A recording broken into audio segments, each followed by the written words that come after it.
The Allen Line Company appreciates all of the dedicated carriers it takes to move loads across the U.S. Stay safe.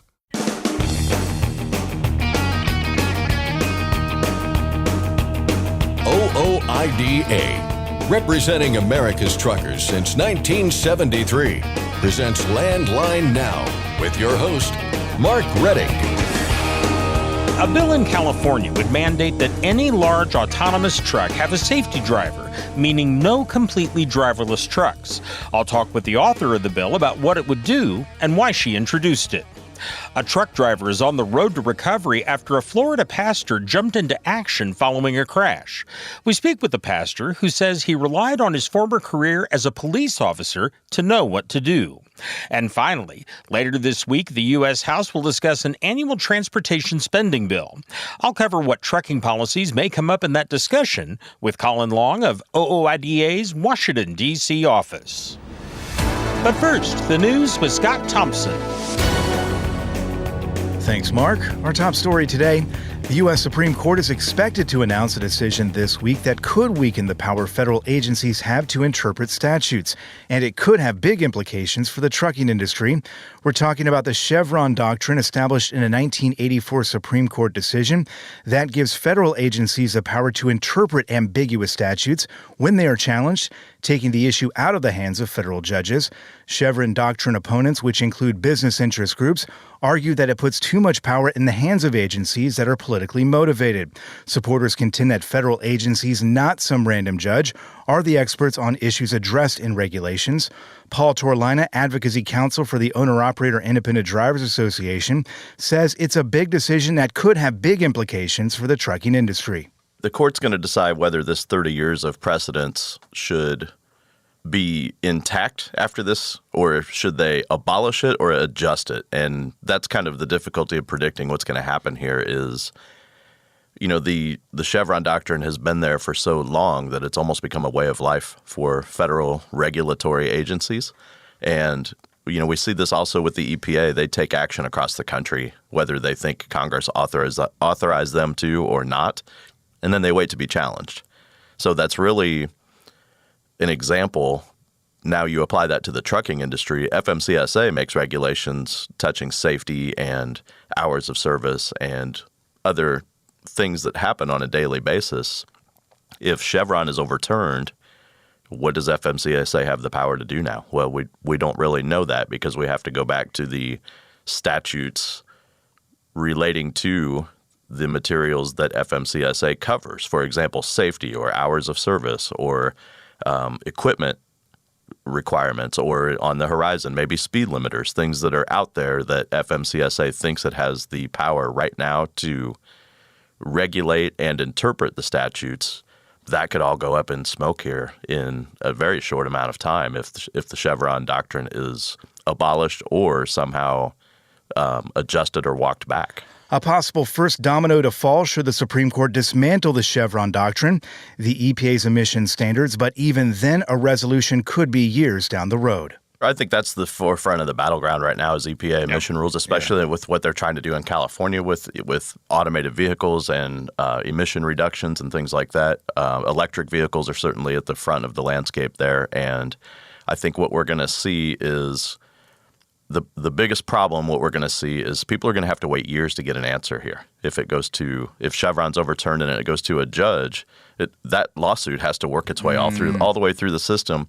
And then you throw in what we're looking at with AB 5, which has been going on, appeal. And then on appeal, it might get remanded back to the trial court and then heard again. And then if the decision goes a certain way, you're looking at another appeal. So we're potentially looking at years to get a single decision on a single issue. In the shorter term, we wait for the Supreme Court to announce a decision, which again is likely this week before the court ends its session. A tropical storm, wildfires, and flooding have created states of emergency across the United States. In Texas, Tropical Storm Alberto poses a threat of imminent disaster, prompting an emergency order that will remain in effect through July 4th for dozens of counties. Hours of service requirements have been relaxed for commercial vehicles providing direct aid.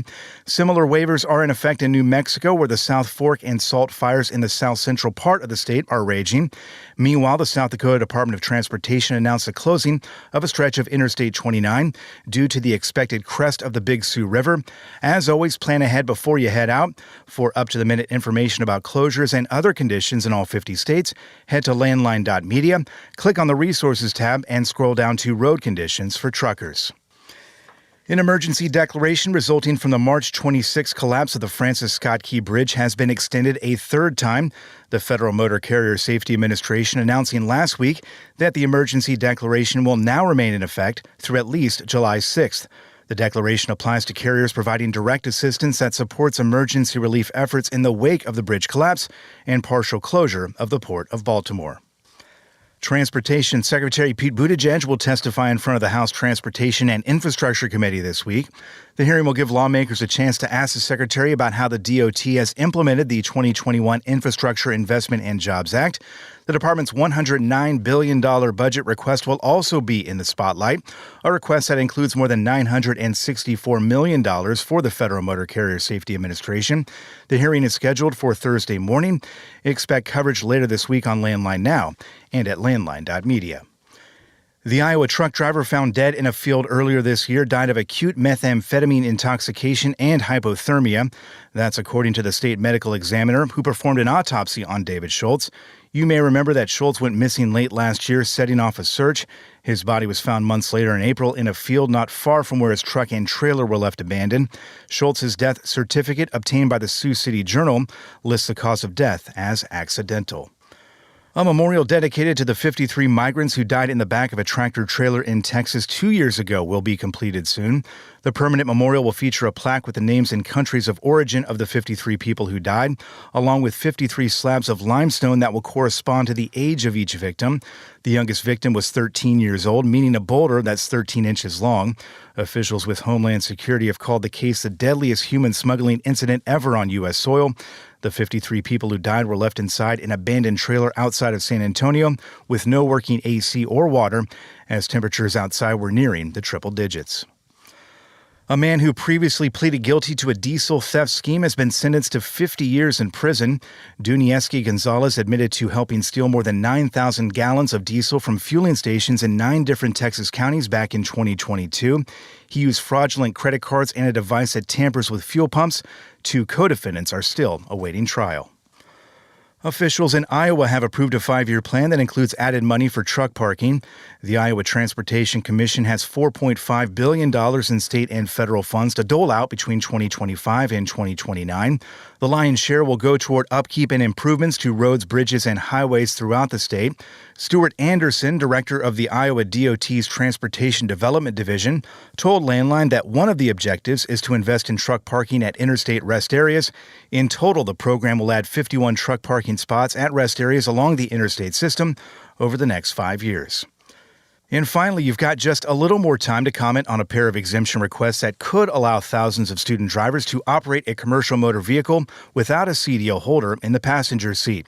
Covenant Transport and Land Air Transport, working jointly as Covenant Logistics, won a pass from FMCSA regulations that require a CDL holder to be seated in the front while a commercial learner's permit holder is driving on public roads or highways. Covenant Logistics has requested a 2-year exemption. The companies estimate that, if granted, about 4,000 drivers would operate under the exemption each year. The comment deadline is today, June 24th. We've got a link to weigh in at landlinenow.com. FMCSA in the past has granted similar exemptions to CRST, New Prime, CR England, Werner Enterprises, and others. And that's Landline Now News for today. I'm Scott Thompson. Thanks, Scott. Next, I'll discuss an effort to require drivers in autonomous trucks with California Assembly Majority Leader Cecilia Aguiar Curry.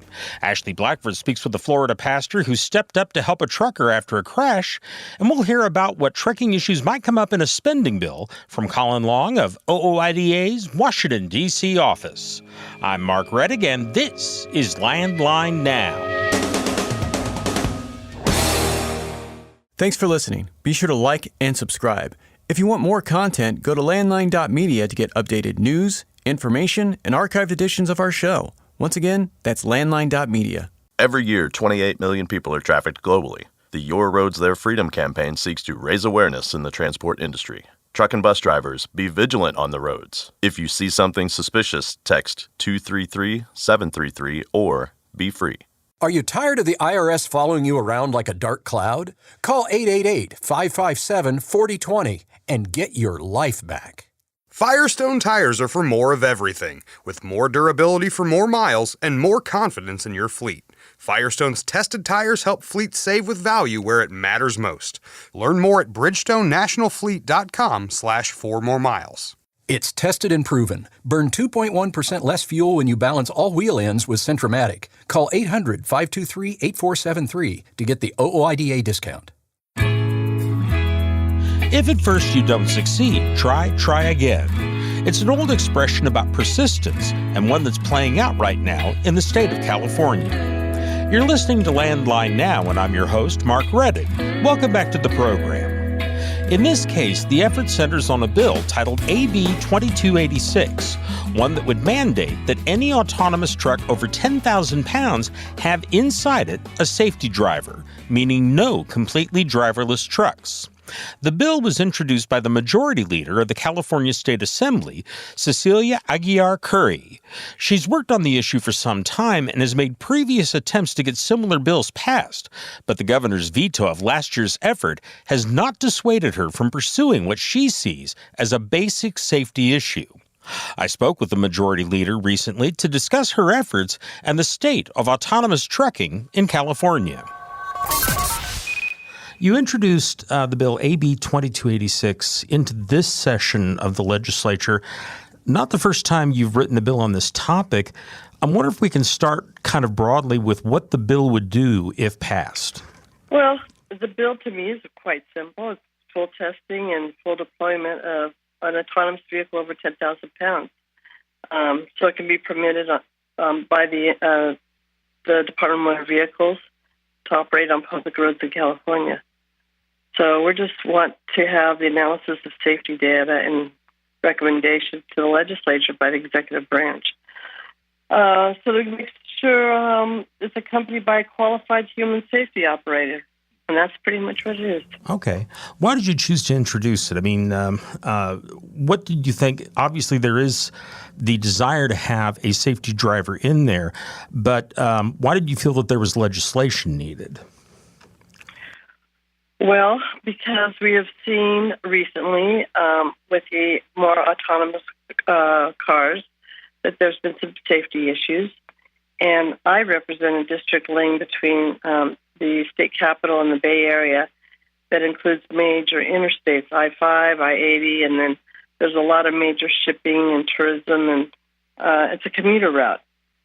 So I was just really concerned that if autonomous trucking is rolled out in our state, it would likely have to obviously be in my district, and it's rolled out too quickly without proper guardrails. It would risk the safety of my family and my community, and that's why I did it. Your bill addresses specifically autonomous trucks over 10,000 pounds. And as you mentioned, there are previous incidents in California involving autonomous vehicles, but mostly they seem to have involved cars. Why did you want to specifically focus on trucks and not all vehicles more generally? Well, because we're looking to the future, and we can see that the autonomous trucking industry was trying to move forward faster than I was happy about. And so we went with the big trucks because we've already failed at doing the smaller cars. It's not meaning failed. They still have a lot of things to iron out with the smaller cars. So we wanted to get ahead of the game before they started rolling out autonomous trucks. And to have a human safety operator in the truck would be a good chance to collect the data, to present that to the DMV, that would eventually come to the legislature and to the executive branch. Now, as I mentioned at the beginning, you have introduced previous legislation. As I understand it, the governor did veto that. Did the governor say why he vetoed your previous attempt? Well, you know what he say? The governor, he did, and he issued a veto message, and he just was really concerned about the technology, the industry. And his veto message is out on public record, but basically I think that he's really concerned about the technology and the industries that we have here in California, and that this would hamper it. And this bill is not in any intention to hamper technology. It's just to do it in a safe way. Do you think that the bill has a better chance this time around? Well, I'm hopeful. I work really well with the governor, and, he's working with labor and all those people that are involved. The AV technology's changed even since last year, and the governor's veto, right after he vetoed it, we saw automobile wrecks, autonomous vehicle wrecks in San Francisco, and we found out there wasn't full transparency. So I'm hoping that he realizes, because of the lack of transparency, that we do have an issue there. So it's really important for us to make sure that we take care of our public safety issue. And, we're really concerned. I think he realizes that after one of the automobile incidents in San Francisco, the company did not provide full footage of the actual automobile wreck with the pedestrian.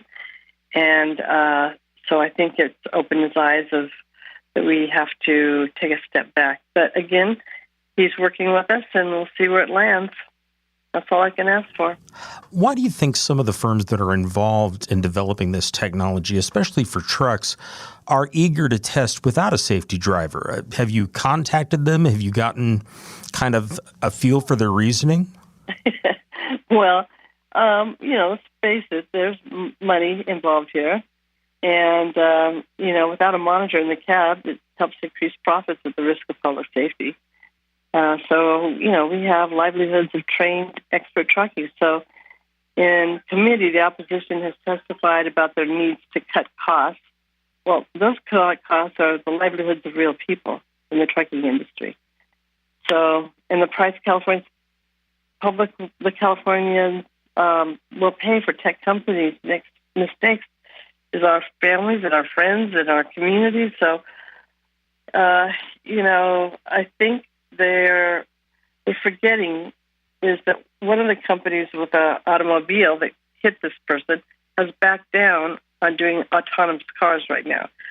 So, one bad player, one bad accident reverses the industry from going forward. So, so I'm just concerned that if we move too quickly, if we don't do it correctly, then we are going to be put ourselves in a corner. Technology will, and they won't be able to deploy these trucks in a faster manner. So I'm saying, give me the data, and the better the data and the sooner the data, they will be able to deploy them. But until we have a human safety operator in there, until we understand what we're going to do to our trucking industry, we have to have all those discussions. So, we forget that the truck drivers are really our professional, our stewards of the roadways. And, their jobs are necessary, and they're necessary for public safety. I'm wondering about this bill's journey through the legislature. I assume you've had conversations with your fellow lawmakers about the issue. Mm-hmm. What are some of the reactions that you received when you had those conversations? Mainly, are we crazy to let those go out on the road without having a human operator on the roadway as we test them? One of the gentlemen who's like a principal co-author was a CHP. And he says, they're a weapon. A big 10,000-pound truck is a weapon if it's not used correctly. And so that's what we see. We see that the roadways are narrower now. They're apt to get into automobile accidents, and trucks are one of those things.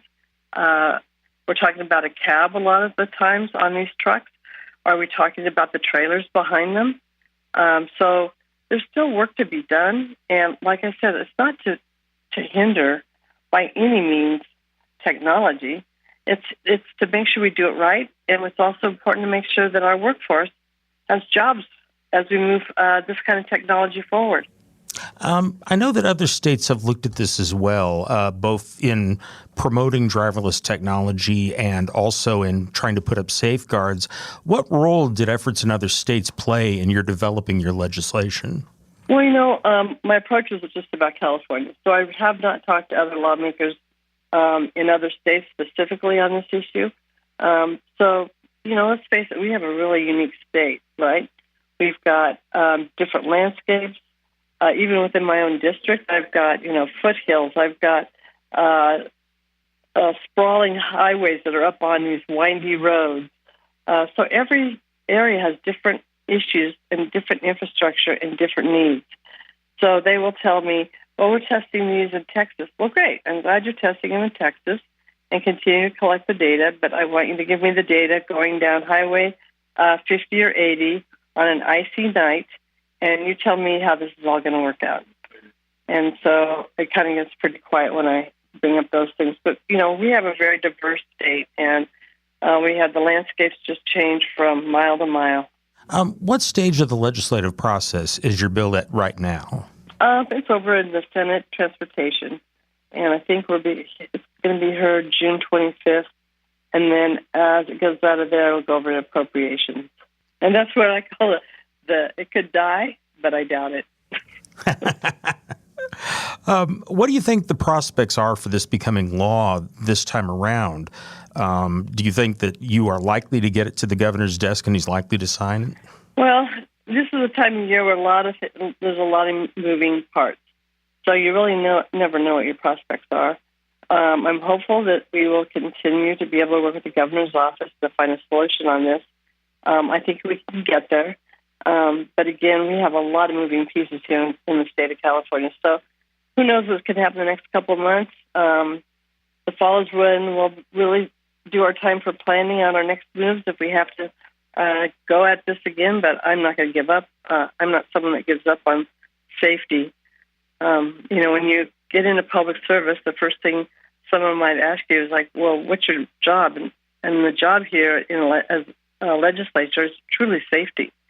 And so I will continue to work on moving this forward and making sure that as we move to these new technologies with our automobiles and trucks, that they're safe on the roadway. Okay. Is there anything else that you'd like to say on the issue, or maybe that I didn't ask about you think I should have? Well, I want to get this right. We can't have any flaws when we're dealing with public safety. So it's really important that we get this right. Our public opinion on autonomous vehicles is turning as we see more incidents and people lose confidence in technology, and that's not what I want to happen. I think as we roll out the new technology, by far we need to do it carefully to protect public safety and help transition and train our workforce and build public trust. Okay. Assemblymember, thank you very much for your time. I certainly appreciate it and appreciate all the information. Well, please keep an eye on it. You can count on that. That was California State Assembly Majority Leader Cecilia Aguilar Curry talking about her bill, AB 2286, that would require a safety driver in autonomous trucks weighing more than 10,000 pounds. As the Majority Leader noted, AB 2286 has passed the State Assembly and is now before the State Senate Transportation Committee. But California isn't the only state that's currently considering or passing legislation regarding autonomous vehicles. Landline Magazine State Legislative Editor Keith Goebel reported earlier this month that the Kentucky legislature had passed a bill, HB 7, regarding truck platooning. If passed, the bill would allow only the lead truck in a platoon to have a safety driver, with other trucks lacking any driver. Another provision in the bill would require a safety driver in trucks weighing more than 62,000 pounds. Governor Andy Beshear vetoed the bill, but the legislature has overridden that veto. And South Dakota has enacted a new law, HB 1095, that would set up a regulatory framework to allow automated vehicles to operate there without a safety driver. Keith Goebel is monitoring all these legislative efforts, and you can follow his coverage at the website landline.media. Again, that website is landline.media. We'll be back in just a moment with more news and information. Please stay with us through a short commercial break. I'm Mark Reddick, and this is Landline Now. Today's rising costs affect everyone. Replace your harmonic damper with a genuine ViberTech TVD viscous damper to prevent costly repairs and downtime. Keep your money in your pocket and your truck on the road with ViberTech TVD. Recommended replacement at 500,000 miles or 15,000 hours. Ready to make more money? Use a better load board. For a limited time, get 50% off TruckStop Load Board Pro. Just go to truckstop.com/go and enter promo code READY2024 when you purchase Load Board Pro. Attention professional drivers, do you owe money to the IRS? Integrity Tax Relief Group frees drivers from IRS trouble. Call for help now, 855-976-4291. That's 855-976-4291. Landline Now, welcome back. Duval Madrigal is a pastor at a church in Royal Palm Beach, Florida, but recently some have been referring to him as a hero after he jumped into action after a truck driver went off the road and crashed his truck during a storm. Duval joins me now. Can you walk me through what happened on Wednesday, June 12th? I was with one of our church members. We had just left the hospital down in Delray Medical Center. The Florida Turnpike is just a few minutes away from the hospital, so we jumped on the Turnpike, and within 8 minutes, as we're driving north on the Florida Turnpike in the city of Boynton Beach, winds were starting to kick up, and it started to rain kind of heavy. And a few minutes later, after the incident here on the Turnpike, there was tornado warnings for this area and for the area of Wellington, the acreage Loxahatchee, which is West Palm Beach County area. And so all of a sudden, winds were picking up, and I was driving about 15 car lengths behind this truck. The truck they deliver glass panes. So I'm looking at the truck well ahead of us, and there was no cars between us. It was just him and I, and roads were a little deteriorating as far as visibility, but I could see the truck, and all of a sudden the truck starts to wave, going left and to the right, and before I know it, the truck goes totally sideways and out into the right side of the road of the turnpike, of the highway, and all of a sudden the car hits the guardrail and goes up in the air and hits a light pole. The light pole shears off and goes flying in the air. The entire truck, which is a large truck, just goes sideways and flips over and starts just sliding all the way down the road and on top of the metal grate. As I'm catching up to him, I immediately put on my hazards to pull over. Immediately told my buddy that was with me, I go, Greg, get on 911, stay in the car, and get help immediately. So I immediately jump out, and I'm a 26-year veteran of the Fort Lauderdale Police Department. I did 26 years with the police department. I've been involved in a lot of different incidences in my career and crashes and things similar to this. I knew to immediately secure the area, make sure it's safe, and I was worried about the driver because the way it violently flipped over. I realized, okay, I need to make sure it's safe. And knowing that the light pole was sheared off and flew off the road, I need to go check, see if those wires were exposed, if they were touching the truck or anywhere close to the diesel tanks. The tanks were leaning up resting on top of the rail, so I was worried that they were leaking. I couldn't tell because it was such heavy rain. That I immediately ran over to the other side where the pole was, with a light pole, and checked on the wires there to make sure that wasn't touching the cab or the truck. I did something I shouldn't have done, which is touch the truck just to see if there was any static or any electricity. But I did that anyways because that's the only way I can get close to the truck, and ended up doing that. And there was no sparks, no electricity that I felt. So I immediately went to the cab and looked inside, and there was a single driver. He was trapped in the cab, and I could clearly see that his leg was not in the right position. It looked broken. So I yelled at him, can you get up to the top? Can you open the door that's now up on the top? It's facing the sky. And he goes, no, I can't move. I can't get out. And so I go, I'm going to punch out the window. So I found a pole, one of those poles that hold the glass up onto the truck. Mm-hmm. Fortunately, that had sheared off. So I grabbed that pole and began to smash out the front window. There was glass everywhere, all over the roadway, all over the ground, all over the grass, because all the panes of glass that flew off, it just shattered everywhere. So I was walking around, it was just crackling glass everywhere. And as I'm smashing out the front glass, the glass is shearing and just flying everywhere, all over my hands, and starting to cut my hands, but I had to get him out. So as I continue smashing the glass, a few minutes later, another driver, other drivers had stopped and jumped out, and by that time I was able to peel the front glass off away. And I go, "Hey guys, come help me pull him out." And so we're able to help him pull him out and pull him out of the cab. And my first goal was to get him away from the cab. In these incidences, again, just in case if it was going to catch fire. In fact, one of the guys did say, "I see smoke, man, I see smoke." So I didn't want to wait for a fire rescue to arrive. I wanted to get him out and away from the cab, because if this thing would have caught fire, then we would have been frantically trying to get him out, and who knows what could have happened, if that caught on fire. So fortunately, we were there at the right place, right time. We can immediately react. We were able to pull him away from the truck, and wait for the rescue to come, which eventually they came. Wow. That is, it kind of sounds like you're describing a movie when you talk about it. Did it feel kind of surreal in the moment? Kind of yes and kind of no. Obviously unexpected. It was totally unexpected because you don't see that every day. But as soon as it happens, immediately the first thing I thought is, I got to help this guy. I got to get out and help this guy. And once again, thank God for my training and my years in police work. Rolling up on scenes like this, we just jump into action, and we know exactly.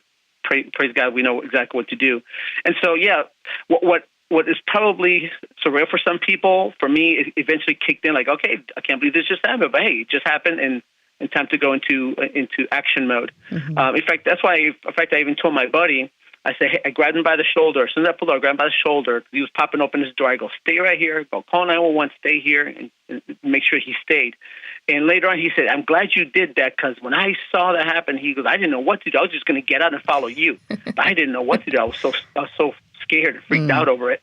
So I'm glad I did that, grabbed him by the shoulder. And once again, that just comes back to that training, kind of like when someone goes into needs CPR, or someone is choking, you always want to grab that one person and say, hey, you call 911. Because if not, everyone else is just trying to, get into the mix and trying to do something. But sometimes people forget to call for rescue. Mm-hmm. And so you always want to get that one person, let them know, hey, you give that person that job and that responsibility. That's why I wanted to make sure he stayed in the car and did that, so he's not distracted by whatever was going on outside on the crash scene. When you were on the police department, what was your job there? Well, once again, I was a police officer for 26 years. The beginning of my career was just road patrol, dealing with crashes, dealing with everything domestics, everything that a road patrol officer does. Soon after, within a few years, I had been in for SWAT. I did SWAT for 10 years. I was a firearms tactics instructor, and eventually came out of that and became a field training officer, training other officers on the job. And in that, just answering all over 10 years of service. By that time, I was able to answer a lot of different calls and having a lot of experience. And so I was able to be involved in a lot of different things. After that, I eventually, I was on mounted unit, went to the horses. After that, I realized, after being on the horses, that it was a great position, but nothing I wanted to retire from, because it was a lot of high visibility patrolling, community relations. But I felt like I needed to do something more, and we started a human trafficking unit. And so I put in for that, and I was selected as one of the undercover detectives for human trafficking in the city of Fort Lauderdale, and became part of a task force there in Fort Lauderdale as well, including with the FBI, Secret Service, Homeland Security, a bunch of other federal agencies, and combating human trafficking. By the end of my career, I did another year of special victims, dealing with rape, child molestation, sex crimes, things like that. And eventually went full circle, did my last year back on the road, going back to patrol just for my last year, and retired after 26 years. I retired in 2017 from the City of Fort Lauderdale Police Department. Did you have any conversation with him when you were pulling him out and getting him to safety out of the truck, or was he in shock at that point? It was all happening so fast. We were just worried about getting him out, and he was watching my leg. So I, we're gingerly trying to hold on to his leg. I actually had to put his broken leg on top of his good leg to keep it firm. And by the time we got him out, I said, "Hey," he was saying, "Please give me my wallet. Could you just go in there and get my wallet?" I go, "We'll get your wallet. We'll just wait a few minutes till the fire department gets here and the police get here. They'll get you all that. Don't worry about it." I go, "Listen, right now we need to thank God." The only conversation I had with it was, "Listen, we need to thank God that the insurance is going to cover that truck. Yep. I go, you're going to get probably a cast. And guess what? You're alive. So we need to thank God right now that you're alive. And that was it for the conversation. That is all I ever said to him. And by that time, the fire department was arriving. I was talking to, just thanking the other two guys that pulled up, getting with my friend and just, confirm that he's okay. And that I go, who'd you talk to and what did they say? The fire department and all that. I go, did you give me any details on the guy and the broken leg and anything like that? So I got busy just handling, like what we call in police work, handling the call. Mm. And so I was busy handling the call. And then when the fire department came, I immediately went up to them, pointed out to them the hazards on the road with the wires, where that gas tanks are, and all the information, and then translating for the fire department because the driver only spoke Spanish. So I speak Spanish too, so I was translating for them because they were asking how much fuel is in the truck. What kind of fuel is it? They needed to know all that information. But immediately I walked away because I had glass all in my hands from the glass shattering and flying everywhere. Mm-hmm. So I immediately went, as they were tending to him, I went over to my car. I quickly snapped some pictures and I go, you know what? We're done. I'm done here. And I go, let's get out of here. They'll handle the whole thing. And I just jumped in my car with my buddy Greg and we took off. So really, no conversation. And the way I found the driver was I went back to my pictures, and all I can see was the name of the business was, I could only see the first name, Glass something else with the letter G, and then the area code and the first three numbers of the telephone number. And on Friday, like I said, a few days later, I Googled that, and I go, you know what? The guy spoke Spanish, and it was a 305, which is a Miami number. I looked up Miami glass companies, and I found the name of the company. And then that's Fridays when I called and spoke to the manager of the trucking company. And he goes, hey, thank you so much for stopping. I appreciate it. The driver, his name is Eduardo. Eduardo was talking about you, but we don't even know who you are. He didn't know nothing about you. I go, yeah, man, it was really quick. And I left and because everything was just moving so fast. I said, I go, yeah, I want to know how he's doing. He goes, man, I'm going to give you his number. And that's how we exchanged numbers. But yeah, there was no conversation out there on the scene with Eduardo. I know you said, people have referred to you as a hero, and you don't really think that. But really, I mean, all the things like you being able to speak Spanish, him only being able to speak Spanish, you knowing what to do. I mean, we hear of accidents all the time. This sounds like this was quite an accident because he was hauling glass, right? Yeah. Yeah. Yes. I mean, you believe you were in the right place at the right time for a reason? See, I definitely believe in divine appointments, that God puts all of us in front of people for a reason. And it's always for a spiritual reason. Although sometimes we don't realize it, because if we're not spiritually connected to God, then sometimes we don't see it. We meet people, we make friends, we do life, but we really don't get to share what's really important, which is our spiritual life. And this is definitely a spiritual encounter, a divine encounter, where what had happened before, a gentleman accepting Christ, and all of a sudden this happening in front of us, and God had already put in my heart, especially even right now in our church, we're studying the book of Acts, and the book of Acts talks about the first church and what church is. Again, church was not a religion. It was a fellowship of people who believe in Jesus, who believe that Jesus died for us on the cross. Jesus said, you need to fellowship. You need to read the word. You need to encourage each other. You need to have this fellowship of people to live life together and constantly point to Jesus and share with others what Jesus has done and will do for people's lives who accept him as Lord and Savior. And because that is what I understand God to be, is us just constantly sharing the gospel, sharing who Jesus is. And so definitely every encounter is a divine appointment. And that's why even with Eduardo, it's more than me just getting him out of a truck. It's me going over, spending time with him, having lunch with him, having fellowshipping with him, breaking bread, like the Bible says, and sharing Jesus with him. And prayerfully, he accepts Jesus. If he doesn't, that's okay. That's between him and God. Mm-hmm. But at least I did what I'm supposed to do, which is share the God who loves him. That was Duval Madrigal talking about saving a truck driver who crashed during a recent storm on Florida's Turnpike. For Landline Now, I'm Ashley Blackford. Stay tuned for more after this. Penske owns and operates some of the best-maintained vehicles on the planet. Our used trucks come with a 5-year maintenance report and pre-sale inspection. So if you're in the market for a top-quality pre-owned truck, look no further. Search our inventory today at PenskeUsedTrucks.com. Control your toll costs and eliminate tolling headaches with Prepass Tolls. Prepass Tolls means toll volume discounts. Just one invoice for all tolls and fewer violations. Call 877-878-5970 or go to Prepass.com. Since you started, what you've loved about trucking is the freedom. Heading out on your favorite route, a good driving song, and thinking about truck insurance. Well, maybe not that last one. That's why we're here. At OOIDA, we have a full range of truck insurance products, expert advice, and great customer service, helping you get the right coverage for your operation. Go to OOIDA.com, because your job is to drive. Our job is to help with everything else. Landline Now. Welcome back.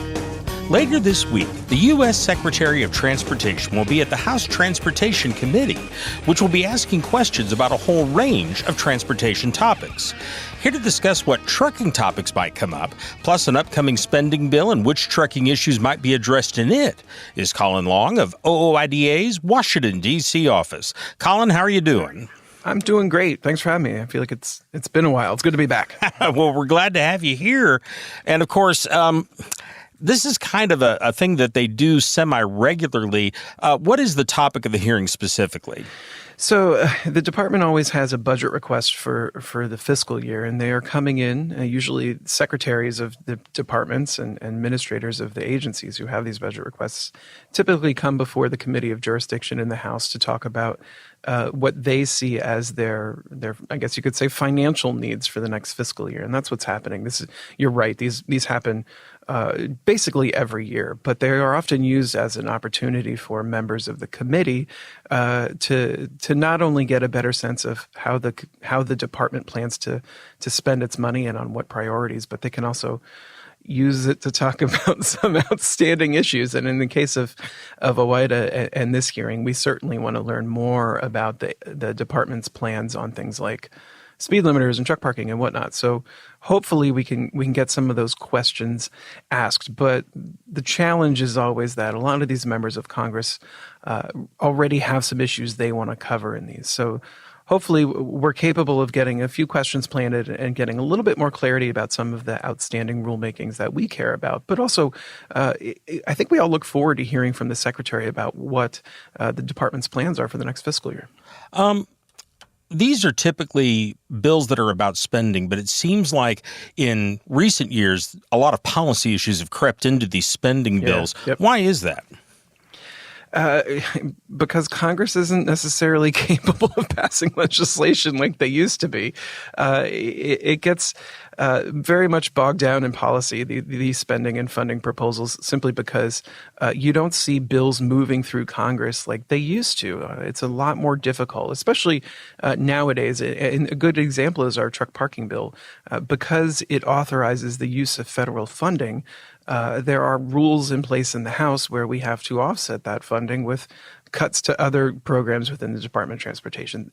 That's a great example of how bills have kind of found a bit of a quagmire in the House where they just can't advance to the House floor, or they can't get approved in committees. Thankfully, our truck parking bill has gotten through committee, and we're waiting for it to get on the House floor. But it's become extremely difficult for bills that used to basically glide through the House to advance. And as a result, a lot of folks turn to these spending bills as ways to advance policy provisions, and not everyone necessarily likes that. It's kind of a last resort, but when everyone has resorted to it as their last hope, then it kind of evens the playing field. I mean, even we do it nowadays, but we would prefer not to. We'd prefer committees like the House Committee on Transportation to advance legislation like they frankly have. The problem is getting it on the House floor.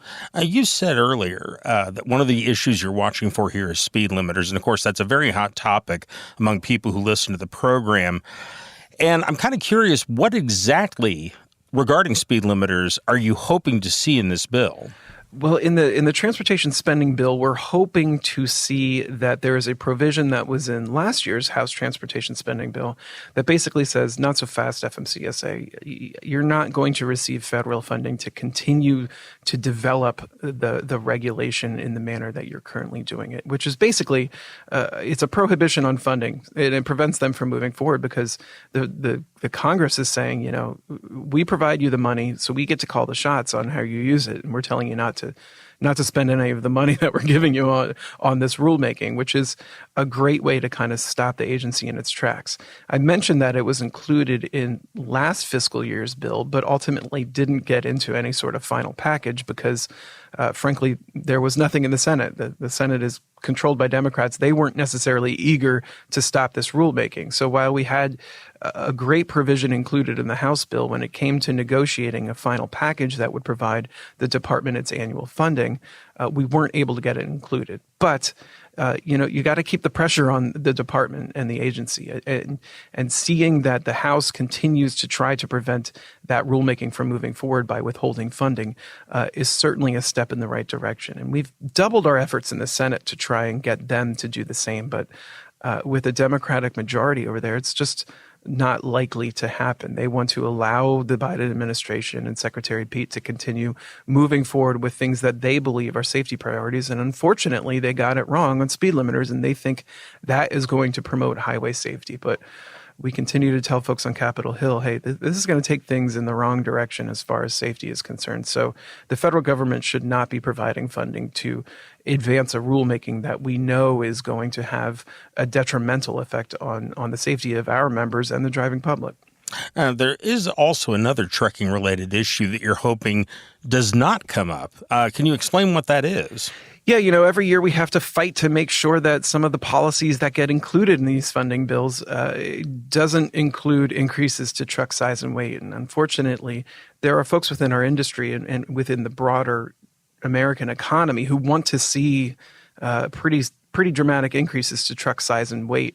And they're frankly powerful entities here in Washington, D.C. But, we've got some powerful folks working with us to prevent that from happening. And I think we're hopeful that this bill, in regard to truck size and weight, is clean, and it doesn't include any sort of provisions that would give folks the opportunity to increase size and weights, because we know size and weight increases are a loser for professional drivers. You're not going to see any increased compensation despite the fact you're carrying more payload. And frankly, that's a secondary concern to the fact that heavier, longer, bigger trucks pose serious safety concerns. And frankly, our members have made it clear they don't want to drive those trucks because of those safety concerns. So we see it as kind of two factors, two driving forces that compel us to fight against size and weight increases. It's safety and it's economics. But like I said, there are some big players here in Washington who want to see those increases. So we work very hard to ensure they are not finding their way into these spending bills, and we're hopeful that they won't this year. You and I have been at this a long time, and we've seen numerous pushes over the years to increase the allowed truck size and weight on the highways, and few are successful. In fact, I can't think of one that really has been successful. Just as a devil's advocate question, is there any reason to think that this year will be any different? As hard as we work to prevent it from happening, folks on the other side of the equation are working to gather support, and they've gotten pretty close to getting over the hump in previous years. But I don't think there is that much of a concern on our part that this is the year they finally get it done, because it has been such a divisive issue. I mean, there are strong advocates on both sides of the table up in Congress, and when they have to pass these bills to fund the government and every vote counts, they tend to shy away from the most controversial issues. And I think we've done a good job of making this a very controversial issue in trucking, and making sure that elected officials know that there isn't a very clear benefit. In fact, there's a lot of negatives associated with it for professional drivers. And I think that has kept it from advancing to the point where we are losing the battle. And right now, I mean, I think a stalemate is good for us, because right now we have the upper hand in preventing these things from becoming law. But like I said, the big power players who want these changes in size and weight are using everything at their disposal to try and get them done. Okay. Well, Colin, we've run out of time, but I want to thank you very much for all the information. Sure. Thanks for having me. I've been talking with Colin Long of OOIDA's Washington, D.C. office. And folks, it's very important for you to be in contact with your elected representatives in Congress about these important issues. Your voice being heard is one of the most important parts of getting things done for truckers. The number to dial is 202-224-3121. I'm Mark Reddick, and this is Landline Now. Thanks for listening. Be sure to like and subscribe. If you want more content, go to landline.media to get updated news, information, and archived editions of our show. Once again, that's landline.media. Capital Reman is your leading source for quality remanufactured engines and components. Capital Reman stands ready to serve all OOIDA members to help reduce costly engine repairs or replacement. Visit capitalreman.com today and use code OOIDA10 to save. Get the most power and performance out of your rig with Howe's Diesel Defender. It provides maximum lubricity and contains specialized IDX4 detergent to clean and prevent deposits and safely removes harmful water. Visit HowesProducts.com for more information. I'm a dad, a son, a husband, wife. I'm a writer, photographer. I farm. I'm a veteran. I love old cars, fishing, my kids, chrome, and I am a professional truck driver. And together we are OOIDA. OOIDA was founded by truckers to stand up and speak on behalf of truckers. We've done that by combining the individual voices of our members into a single, powerful voice. Protecting your interests, defending your rights. Join us! Make your voice heard. Join OOIDA, the Owner-Operator Independent Drivers Association. Call 1-800-444-5791 or visit OOIDA.com.